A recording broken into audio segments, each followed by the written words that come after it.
Assalamualaikum warahmatullahi wabarakatuh. Selamat pagi pemirsa Aga Kareba. Semoga Anda selalu dalam keadaan sehat dan tentunya semangat dalam beraktivitas.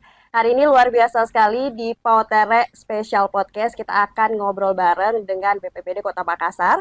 Dan kita akan membahas terkait dengan mitigasi BPBD Makassar dalam mengantisipasi bencana. Lalu seperti apa obrolan kami? Langsung saja saya sapa terlebih dahulu Bapak Maharudin Esos dari BPBD Bidang Rekonstruksi dan Rehabilitasi.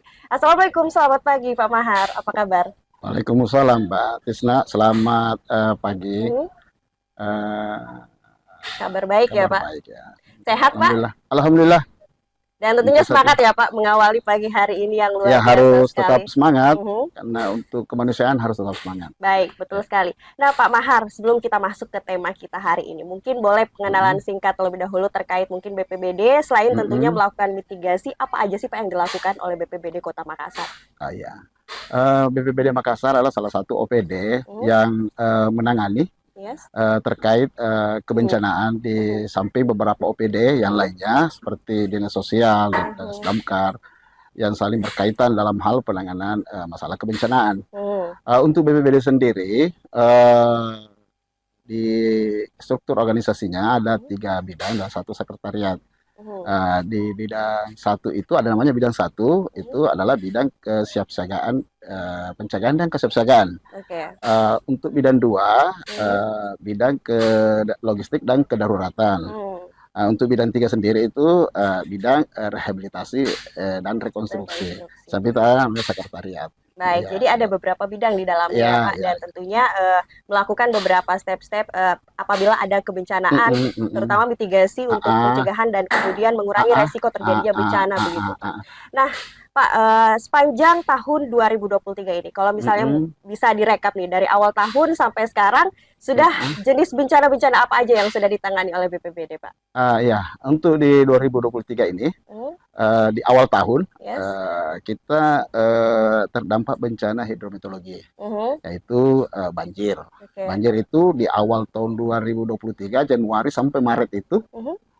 terjadi banjir sebanyak 3 kali, tiga Mhm. kali, yaitu Januari, Februari, Maret. Mhm. Dan puncak kejadian banjir itu di bulan Maret. Maret ya Pak. Hampir di 10 kecamatan terdampak banjir. Mhm. Kalau yang selama ini setiap tahunnya ada 4 kecamatan yang terdampak banjir, yaitu Mhm. Biringkanaya, Tamalandreya, Panakukan, dan Manggala. Mhm. Namun untuk tahun 2003 kemarin, tepatnya di bulan 3, itu Mhm. hampir 10 kecamatan yang terdampak banjir. Wah. Ya, jadi banjir di tahun 2023 di bulan Maret itu adalah banjir yang terbesar yang pernah Terbesar, terjadi di iya. Kota Makassar. Mhm. Ya. Selain banjir nih Pak, apa Mm-mm. lagi jenis-jenis bencana lain Ya, yang terjadi? itu di awal tahun 2023. Mhm. Di pertengahan di 2023, Mhm. berdasarkan informasi dari BMKG sendiri bahwa Iya. kita memasuki musim kemarau yang Mhm. betul-betul kering. Mhm. Ya, jadi dampak yang ada di Kota Makassar ini Mhm. dapat kita rasakan semenjak di bulan September. Mhm. Di bulan September itu dampak kekeringan itu terasa di Mhm. masyarakat, dan berdasarkan laporan bahwa dampak kekeringan itu ada di awal musim kemarau ini, Mhm. ada 5 kecamatan yang terdampak, Oke. yaitu Talo, Mhm.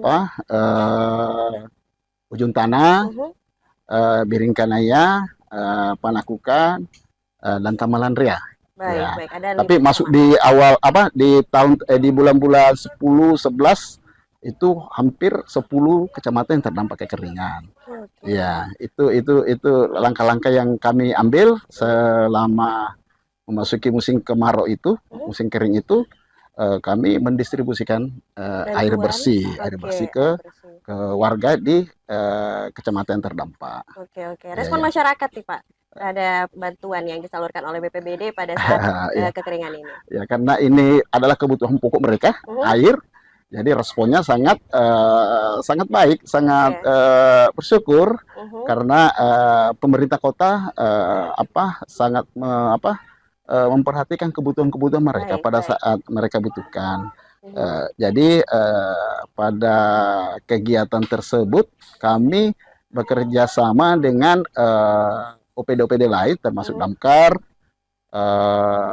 PDAM, kecamatan, semua kecamatannya terlibat karena ada kontribusi bantuan dump truck. Dump truck apa itu? Dump truck itu mobil tongkang yang biasa difungsikan untuk pengambilan sampah. Baik. Jadi, silakan. Melihat dari semua bencana yang ada nih Pak, kalau kita lihat memang banyak kolerasinya dengan iklim ataupun cuaca yang terjadi. Selain alam mungkin Pak, apa aja sih faktor-faktor yang menyebabkan bencana-bencana ini kemudian terjadi? Selain alam yang dominan kan, dominan selama ini kan alam. Ya, kekeringan, banjir itu kan akibat alam. Kalau kita kategorikan mungkin bencana kebakaran, kebakaran pemukiman, mungkin ada faktor alamnya, ada faktor manusianya. Faktor alamnya mungkin karena kekeringan, panas. Faktor manusianya mungkin karena keteledoran kita, keteledoran masyarakat kita tidak memperhatikan mulai dari instalasi yang ada, mungkin instalasinya sudah harus diganti, sudah berpuluh-puluh tahun harusnya diganti. Begitu juga sambungan-sambungan, colokan-colokan mereka. Biasanya ya biar satu loan rame-rame, itu satu colokan itu sudah semua, sudah ada kulkas, sudah ada AC, sudah ada kipas angin, sudah banyak. Akhirnya itu yang bisa menimbulkan loncatan listrik. Akhirnya ada namanya arus pendek. Jadi selama ini hampir kebakaran yang terjadi di Kota Makassar ini diakibatkan oleh arus pendek. Baik. Jadi pemirsa, selain kemudian faktor alam, tapi juga keteledoran manusia juga kemudian bisa menjadi penyebabnya. Dan satu lagi karena penyakit. Kemarin seperti COVID. Itu kan akibat pandemi. Baik, jadi ada beberapa faktor ya Pak kemudian yang menjadi penyebab dari bencana ini. Salah satunya penyakit, kemudian juga faktor kesalahan manusia atau human error ya Pak. Salah satunya adalah instalasi yang kurang baik. Jadi menyebabkan terjadinya kebakaran begitu Pak ya. Baik, untuk mitigasi sendiri nih Pak, untuk beberapa potensi bencana yang ada di Makassar, yang dilakukan BPBD apa Pak? Untuk saat ini mitigasi adalah upaya untuk mengurangi risiko bencana. Ya, kita kategorikan mitigasi itu ada dua, yaitu mitigasi struktural dan non struktural. Struktural itu sifatnya itu bagaimana kita bisa membangun seperti apalagi yang kayak di ini, yang sungai, tanggul sungai, pemecah ombak yang pernah kita bangun di pulau-pulau. Kita juga rencanakan akan membuat suatu warning system, EWS. Nanti kita akan bahas lagi warning system itu seperti apa, kemudian kerjasama aja dengan Pemkot dan juga BPBD. Dan pemirsa, tetaplah bersama kami di Pautere, panggung obrolan terkini.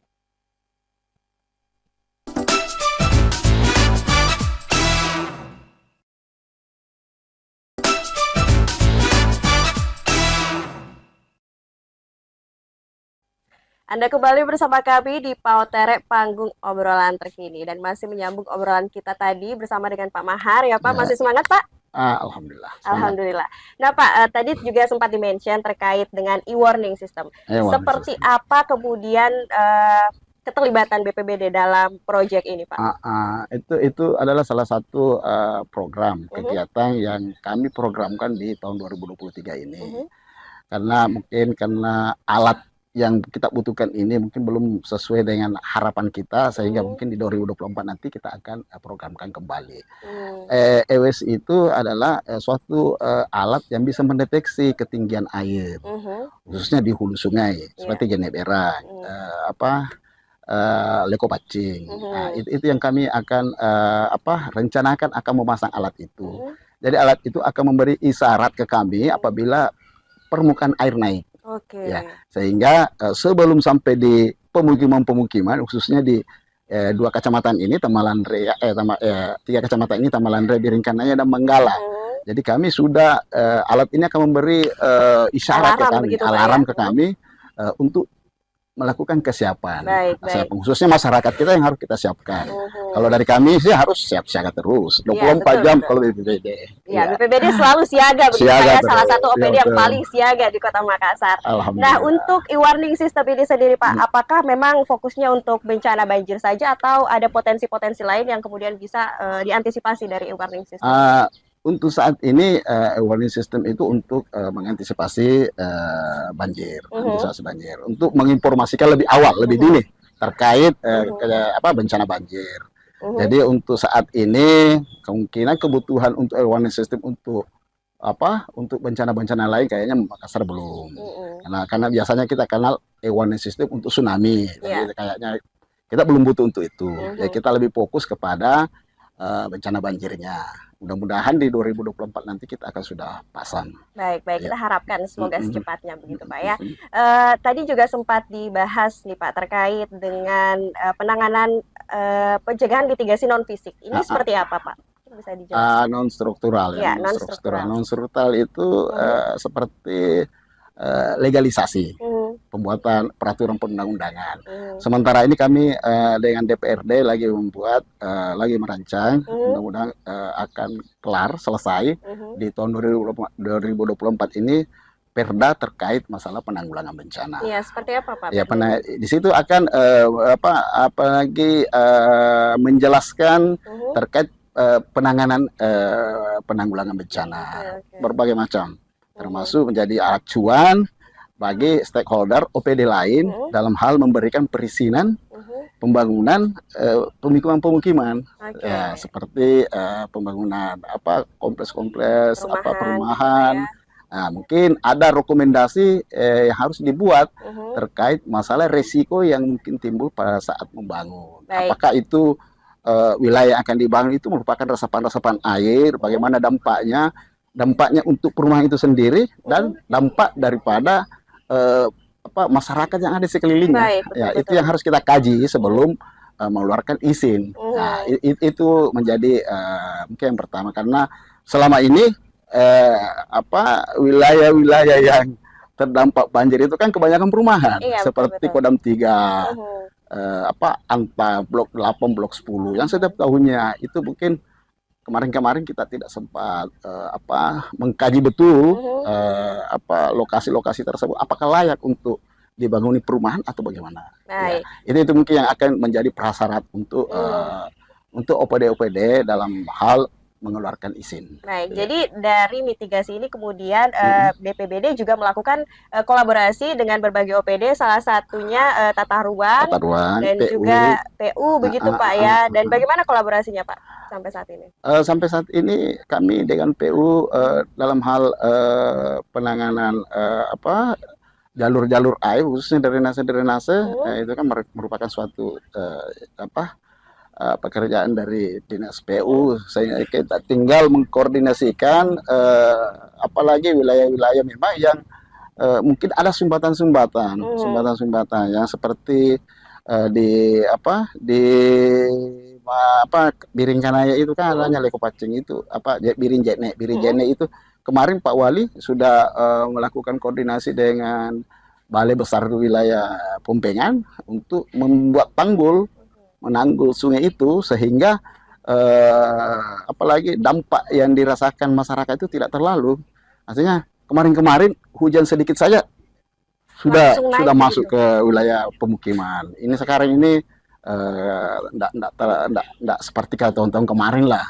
Artinya dampaknya. Ya, begitu juga saya lihat kemarin jalanan yang Pacerakeng itu yang tembus ke Monconglo itu sudah ditinggikan.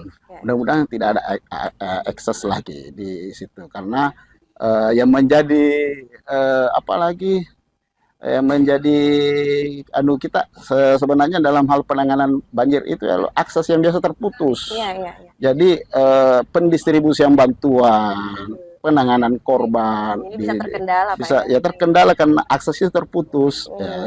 Biasanya kami agak terlambat dalam mendistribusikan, khususnya dari teman-teman dari dinas sosial, terlambat mendistribusikan makan minum untuk pengungsi.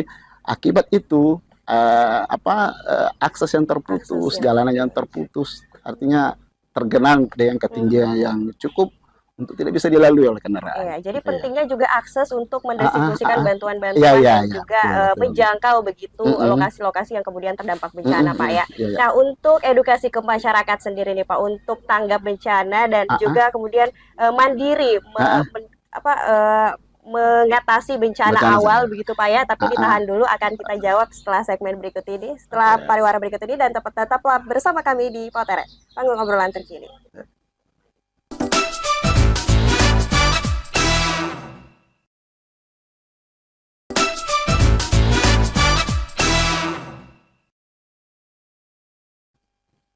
Anda kembali bersama kami di Pautere, panggung obrolan terkini pemirsa, dan kita masih membahas terkait dengan mitigasi yang dilakukan oleh BPBD Kota Makassar. Nah, salah satu yang menjadi mitigasi dan untuk mengurangi resiko dari dampak bencana yang terjadi nih Pak, adalah kemudian edukasi kepada masyarakat untuk melakukan kemandirian tanggap bencana apabila terjadi keadaan darurat begitu. Apa yang dilakukan oleh BPBD Pak?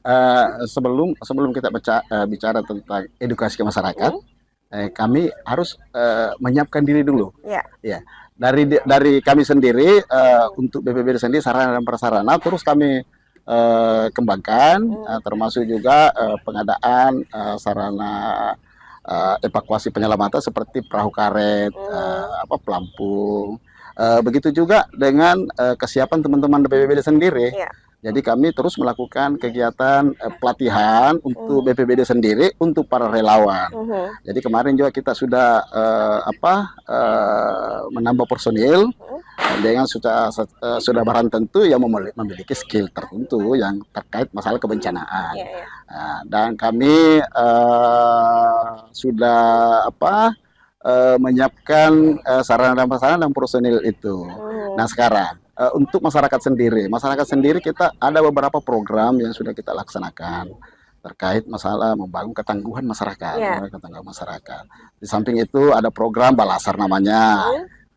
Untuk semua lorong-lorong wisata kita bentuk suatu relawan bencana. Jadi semua lorong-lorong wisata itu kita bentuk suatu relawan yang bisa menangani lebih dini, minimal menginformasikan ke kami terkait bencana-bencana yang ada di sekeliling mereka, dan dan sedini mungkin mereka tahu sebenarnya yang perlu mereka tahu sebenarnya jenis-jenis bencana apa yang bisa terjadi di lingkungan mereka. Itu yang perlu.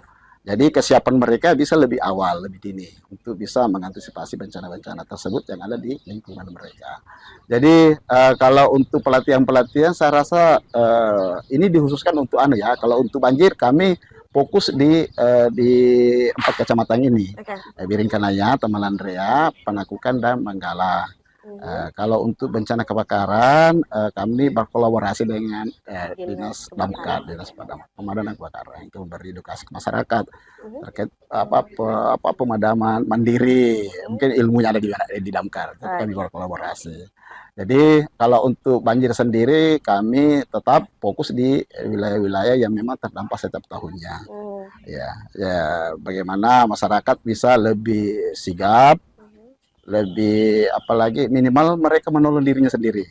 Kemandirian. Baik. Iya.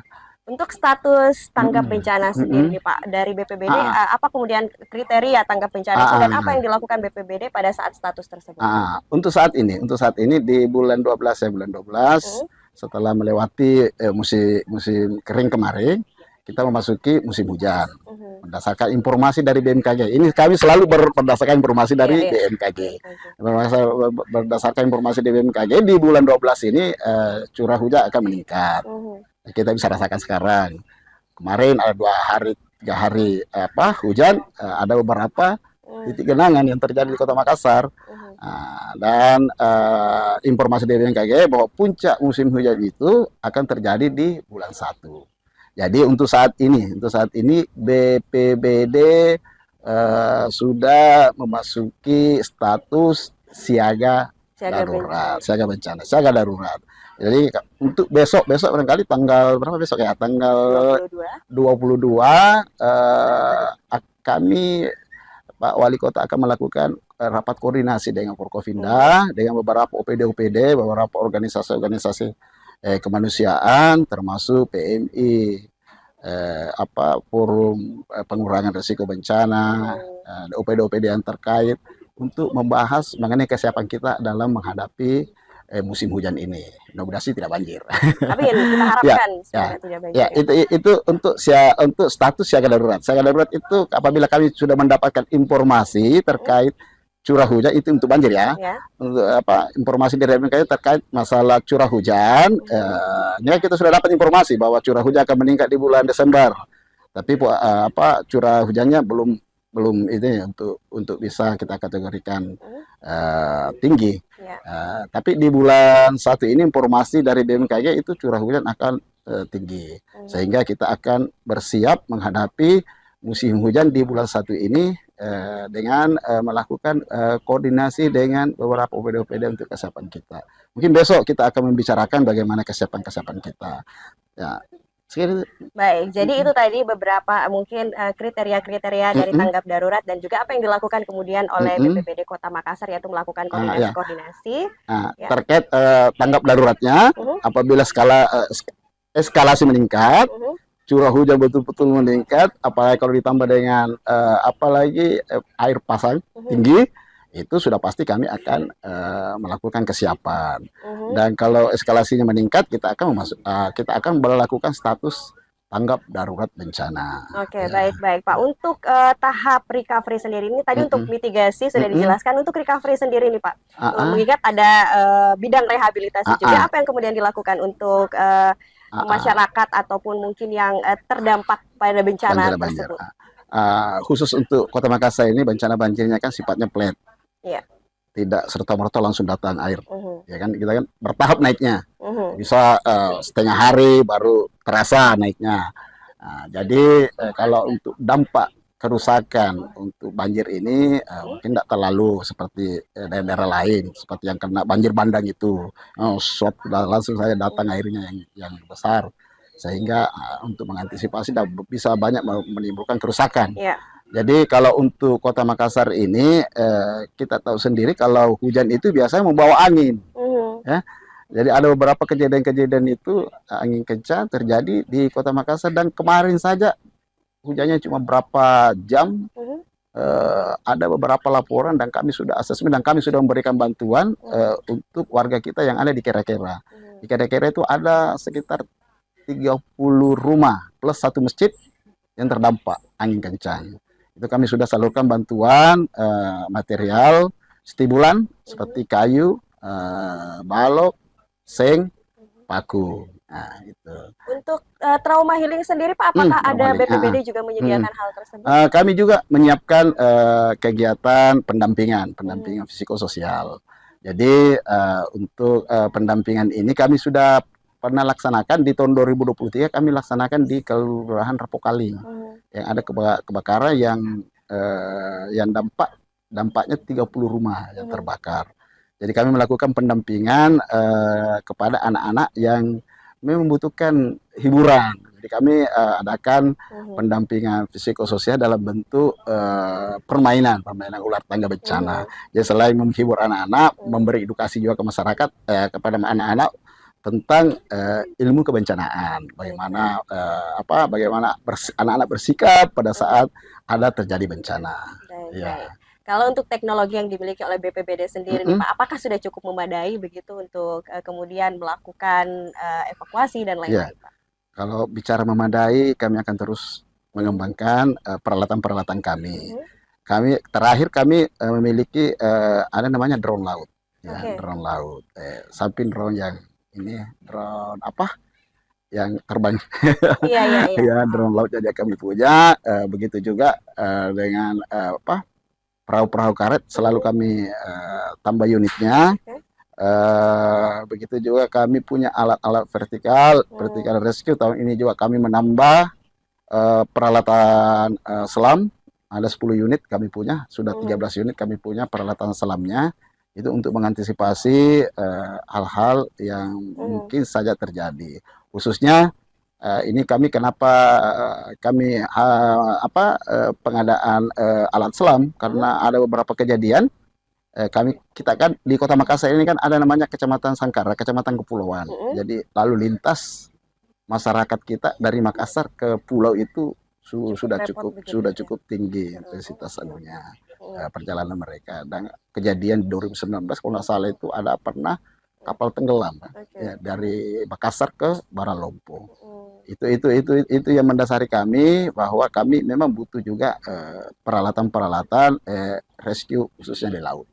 Oke Pak, saya juga penasaran nih Pak, kalau boleh bertanya, ini BPBD kalau semua bencana dari awal tahun sampai saat ini mungkin kalau bisa ini ya Pak, dari semua bencana yang ada, bencana apa yang kemudian paling sulit untuk ditangani? Wah, kalau bicara paling sulit ditangani, kami berusaha untuk semua bencana kami tangani. Ya, jadi kami tidak mengklasifikasikan mana bencana yang paling sulit ditangani. Kami berusaha untuk menangani semua. Kalau banjir itu kan hampir setiap tahun kita alami, sehingga teman-teman mungkin sudah terlatih untuk itu. Begitu juga terkait masalah bencana angin kencang itu terkait bagaimana struktur masyarakat kita yang punya rumah untuk lebih memperkuat struktur atapnya, karena yang lebih sering apalagi dampak ini timbul angin kencang kan atap yang rusak. Jadi itu mungkin yang perlu. Jadi kalau mau dilihat bencana apa yang sulit, biasanya sih yang paling sulit itu orang tenggelam. Orang tenggelam, ya orang tenggelam karena susah untuk dilakukan pencarian, bisa 2 hari, bisa 3 hari, apalagi tenggelamnya di laut. Ya. Tapi ya semua jenis bencana kemudian BPBD selalu siaga begitu Pak ya untuk melakukan penanganan dan juga penanggulangan. Terakhir nih Pak, himbauan kepada masyarakat kemudian untuk tanggap bencana dan kemudian sadar akan lingkungan supaya bencana ini bisa lebih diminimalisir resikonya. Ya, karena bulan ini kita sudah memasuki musim hujan. Kami mengharapkan ke masyarakat untuk tetap menjaga lingkungannya, khususnya kebersihan lingkungan kita, khusus drainase kita optimalkan, menormalkan semua drainase yang ada. Begitu juga masyarakat kita yang di 4 kecamatan ini yang sering terdampak untuk meningkatkan kesiapsiagaannya. Ada kita namanya staf siaga, itu perlu barangkali kita kembali ingatkan ke masyarakat untuk menyiapkan itu. Di tas siaga itu banyak barang-barang yang penting yang harus disiapkan, termasuk dokumen-dokumen penting kita. Jangan sampai bencana banjir ini bisa merusak dokumen-dokumen kita. Ini disatukan dalam bentuk satu tas. Jadi ada peralatan-peralatan dokumen penting kita di situ, ada kebutuhan sehari-hari kita. Ya termasuk mungkin kalau ada apalagi uang uang cash yang harus kita simpan harus ada, karena apabila terjadi bencana biasanya sih lampu padam, otomatis ATM juga tidak berfungsi. Ya itu barangkali. Tas siaga bencana yang harus kita siapkan. Oke, baik. Ya. Itu tadi pemirsa himbauan yang kemudian disampaikan oleh Pak Mahar, bagaimana kemudian untuk menanggulangi dan juga menghadapi apabila bencana terjadi. Dan kita harapkan semoga masyarakat kemudian lebih teredukasi lagi untuk melakukan tanggap apabila terjadi bencana ya Pak, dan tentunya yang paling penting adalah untuk menjaga lingkungan kita, karena memang faktor-faktor yang mendukung terjadinya bencana adalah lingkungan begitu. Ya, lingkungan. Baik, demikian pemirsa perbincangan kami bersama dengan BPBD Kota Makassar. Saya Tisna Aulia pamit. Wassalamualaikum warahmatullahi wabarakatuh dan sampai